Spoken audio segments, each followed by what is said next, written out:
So, the mighty acts of God are not always accomplished by mighty means.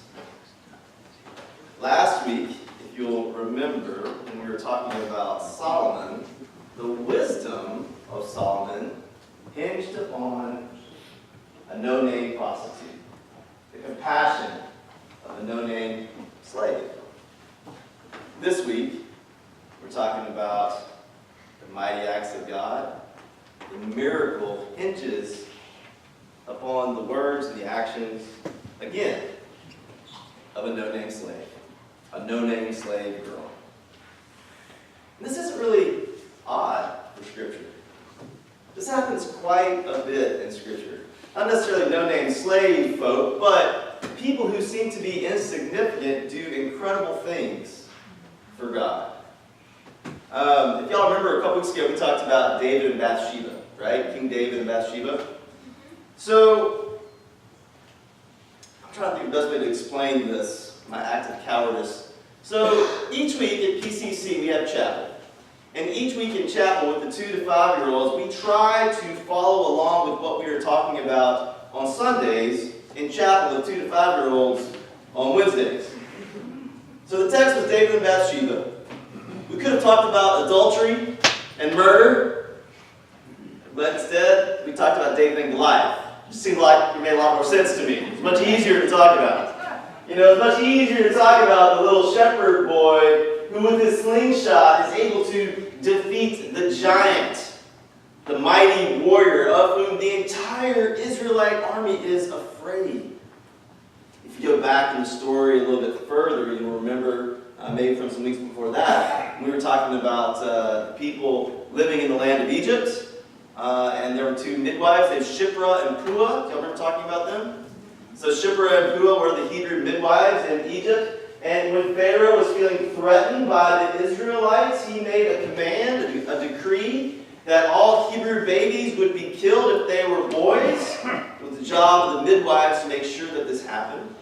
When Pharaoh noticed that this wasn't happening, he called these two midwives, Shiphrah and Puah, to him and said, "What's going on?"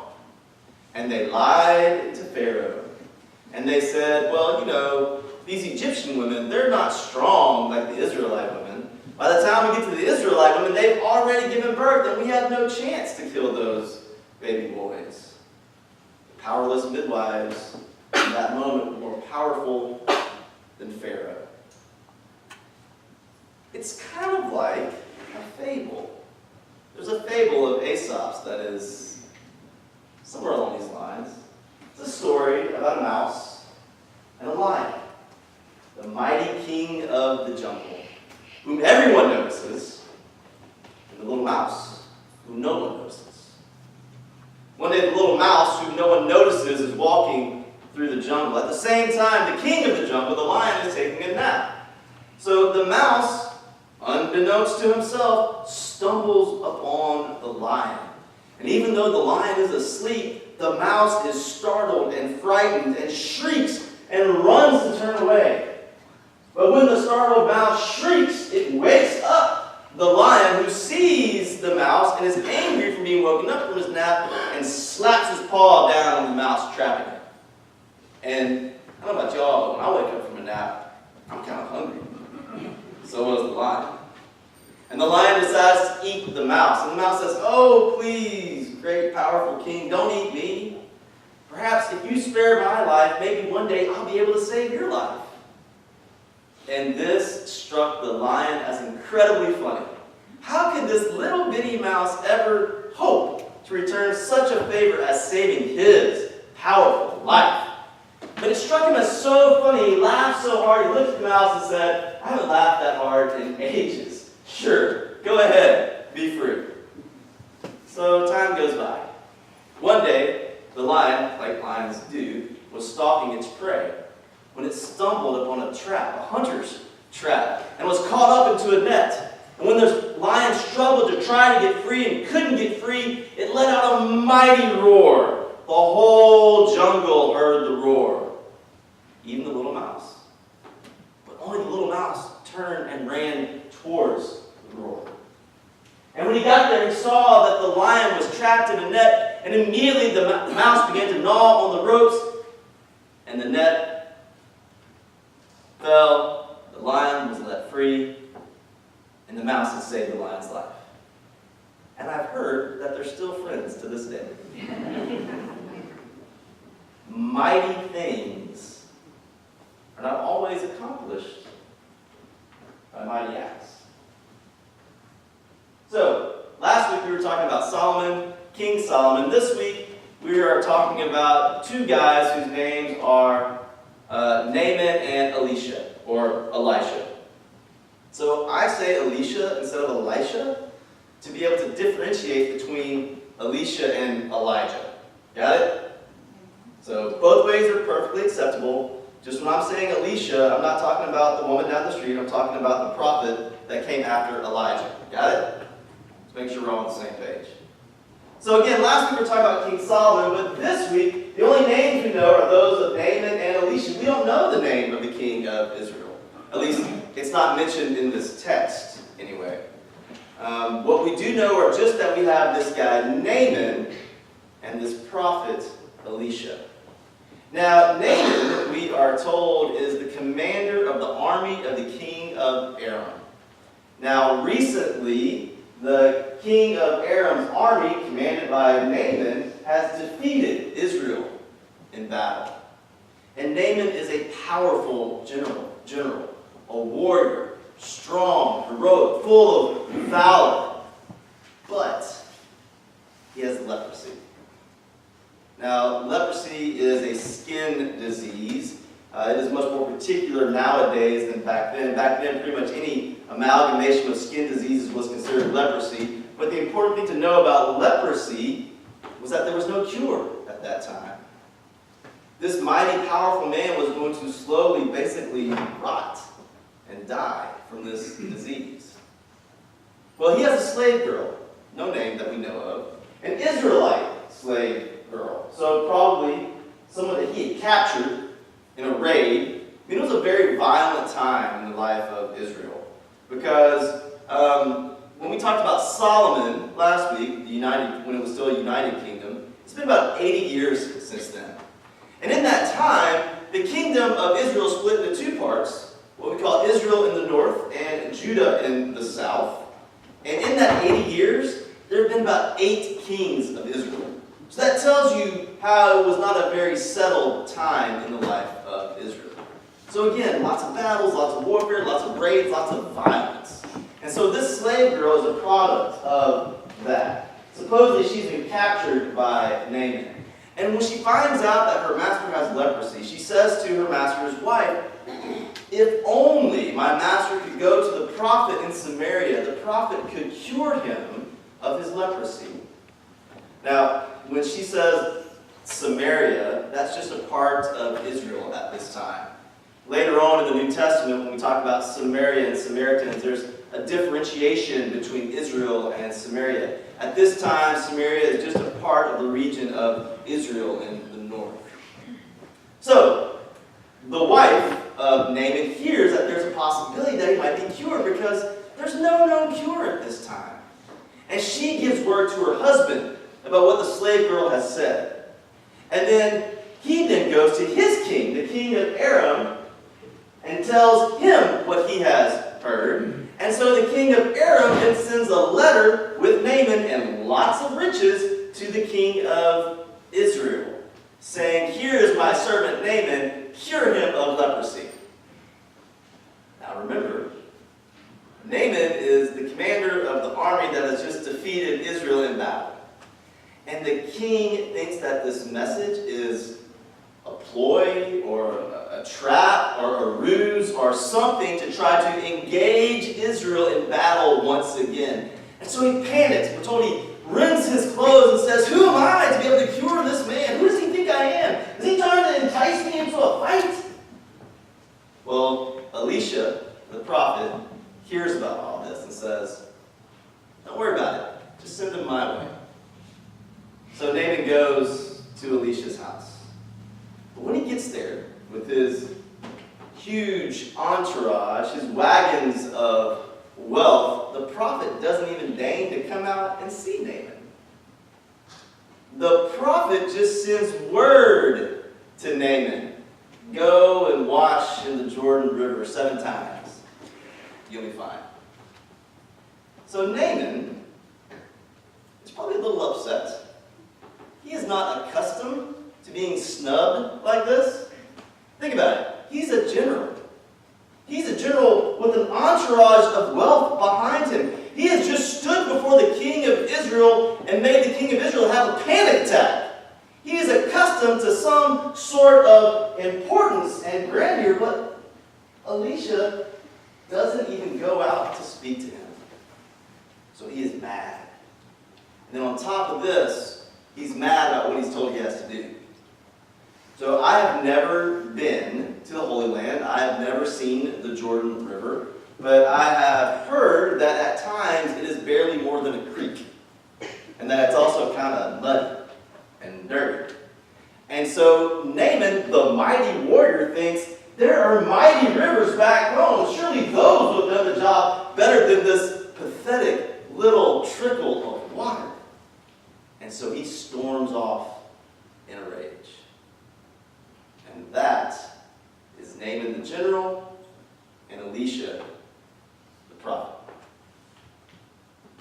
Now when I started, I suggested that the miracle today hinged upon the actions of a no-name slave. That's not really the case. I mean, she's the catalyst for the miracle that happens. But it's really a host of no-name slaves that caused the miracle to happen. You see, after Naaman is running off in a rage, his slaves come to him and say, Father, Master, why not do what the prophet has said? I mean, if it were a challenge, would you not readily have done it? Remember who Naaman is. He's a hero. He's a mighty warrior. He knows that great reward comes with great action. He is accustomed to doing great things in order to get great results. Not simple things to get great results. You ever felt like that?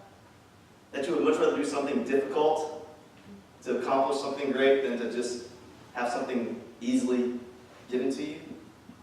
Sometimes we feel like we have to work so much harder for something in order to deserve it. Some years ago, there was a movie called The Mission. Anybody seen that? Yeah, great movie. Jeremy Irons, Robert De Niro, Liam Neeson. It's an incredible movie. It takes place in the 1700s when the Spanish are sending missionaries into South America to try to convert the natives.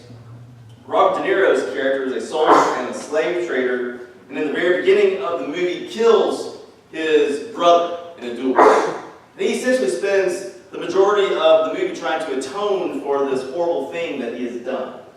And the way that he atones for what he has done is he accompanies these priests into the South American forest and up the mountainside to a village that they are trying to convert. And it's not an easy journey. And De Niro makes it even harder for himself because he packs up his armor, his weaponry, and all kinds of other stuff into a bag, a satchel, a net, ties a rope to it, and carries it up the mountain. Numerous times, people offer to help him carry this stuff up the mountain, and numerous times he refuses. But they finally make it to the edge of the village, and when they get there, there's all kinds of commotion. And in the midst of the commotion, De Niro, who is pulling this big bundle up the mountain, suddenly the bundle starts going off the mountain. And rather than letting go, he is struggling by himself to keep it up on the mountain with himself. It's like either he's going off with it, or it's going to stay up there no matter what he does.